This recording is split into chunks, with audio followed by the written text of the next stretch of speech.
On the morning of September 11th, 2001, 19 men armed with box cutters directed by a man on dialysis in a cave fortress halfway around the world using a satellite phone and a laptop directed the most sophisticated penetration of the most heavily defended airspace in the world, overpowering the passengers and the military combat-trained pilots on 4 commercial aircraft before flying those planes wildly off course for over an hour without being molested by a single fighter interceptor.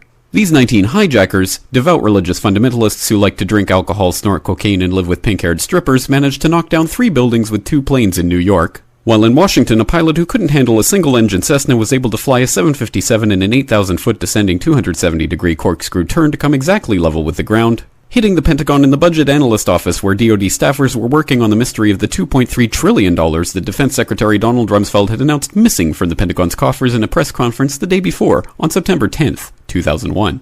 Luckily, the news anchors knew who did it within minutes. Osama bin Laden. The pundits knew within hours. Osama bin Laden. The administration knew within the day. Terrorists who committed these acts and those who harbored them. And the evidence literally fell into the FBI's lap. That a hijacker's passport was found blocks from the World Trade Center crash site, if you can believe that.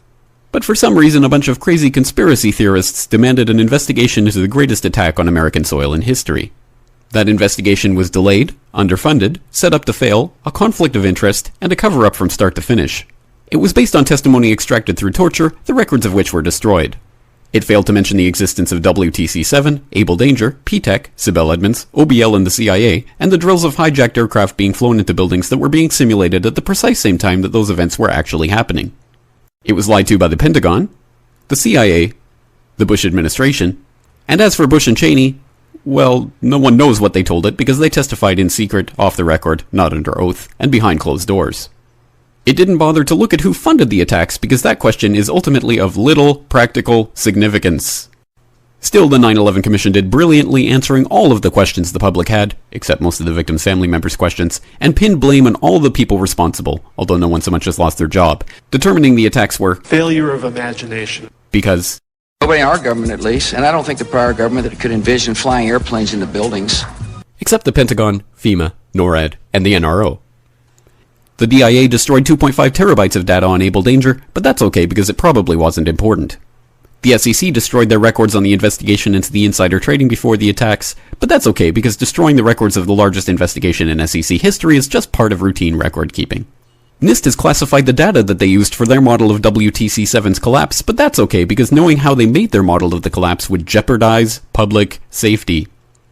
The FBI has argued that all material related to their investigation of 9/11 should be kept secret from the public, but that's okay because the FBI probably has nothing to hide.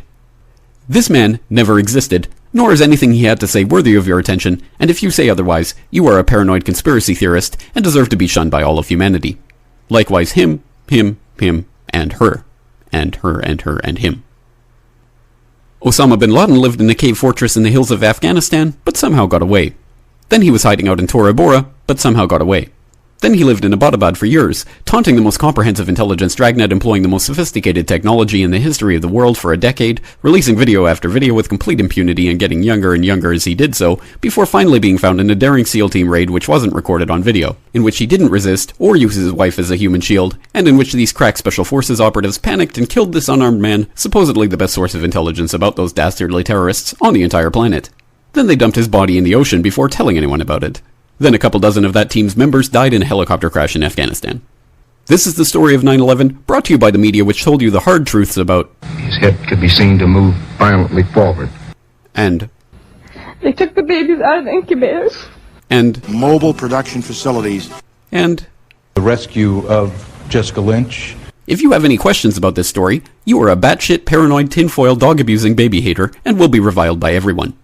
If you love your country and or freedom, happiness, rainbows, rock and roll, puppy dogs, apple pie, and your grandma, you will never ever express doubts about any part of this story to anyone. Ever. This has been a public service announcement by the Friends of the FBI, CIA, NSA, DIA, SEC, MSM, White House, NIST, and the 9/11 Commission.